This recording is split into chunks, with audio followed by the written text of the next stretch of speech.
दरम्यान सुरेश धस यांनी मस्सादोगवासियांची भेट घेतल्यानंतर काय प्रतिक्रिया दिल्या त्या आपण पाहूया। नितीन बक्कड तर मी पहिल्या दिवसापासून म्हणतोय सगळ्या प्रक्रियेला, कारण हाच नितीन बिक्कड आहे।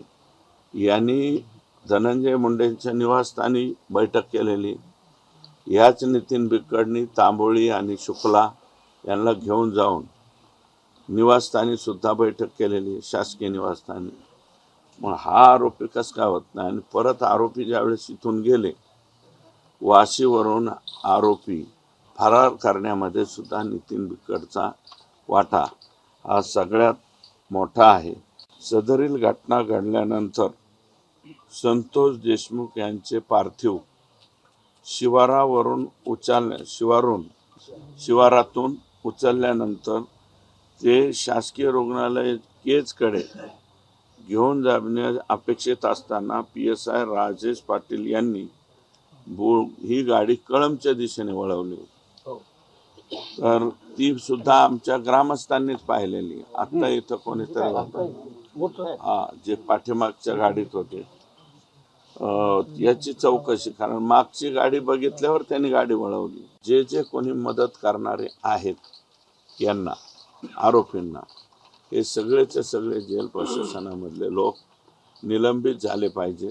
सगळे पोलीस स्टेशनमध्ये केज, युसुफ वडगाव, त्याच्यानंतर अंबाजोगाई, बारदापूर, परळीतले 2 ग्रामीण आणि परळी शहर, संभाजीनगर आणि शिरसाळा, एवढ्या पोलीस स्टेशनमधलं जे खालचं पोलीस दल आहे, हे पोलीस दल 100% आका आणि त्यांच्याच सहकार्यानं आतापर्यंत चालत होतं। एकटे SP बदलून उपयोग होणार नाही। दरम्यान या सगळ्या संदर्भात धनंजय देशमुख यांच्याशी संवाद साधलाय गोविंद शेळकेंना आपण पाहूया। सगळ्या गोष्टी पॉझिटिव्ह जर झाल्या, सगळ्या मागण्या मान्य झाल्या आणि त्या कागदावर आल्या, रेकॉर्डवर आल्या, तर कशासाठी जी गाव आहे ते आंदोलन करील? ज्या मागण्या आहेत त्यासाठी आंदोलन आहे, त्या मागण्या पूर्ण झाल्यावर गावाला लक्षात येईल ना की आंदोलन नाही केलं पाहिजे, कशासाठी केलं पाहिजे। आणि आमची पण तीच अपेक्षा आहे, माझी पण तीच अपेक्षा आहे की ह्या सगळ्या मागण्या ज्या आहेत, हे सगळे आरोपी आहेत, सहआरोपी आहेत, आरोपीचं समर्थन करणारे देशमुख कुटुंबियाला जे भीती दाखवत आहेत ती असतील, यांना कायद्याचा जरब बसला पाहिजे आणि यांच्यावर कारवाई झाली पाहिजे। मस्सादोगमधील ग्रामस्थांशी धसांसोबत चर्चा केल्यानंतर त्यांच्या काय प्रतिक्रिया त्याही पाहूया। आता तुम्ही काय म्हणले, बावनकुळेनं भेट घालून दिली, बरोबर। त्यांचं काय मॅनेजमेंट झाली असती तर सुरेश अण्णा इथं न्यायाच्या भूमिकेमध्ये आले असते का आमच्यासोबत? ते शेवटपर्यंत आमच्यासोबत आहेत।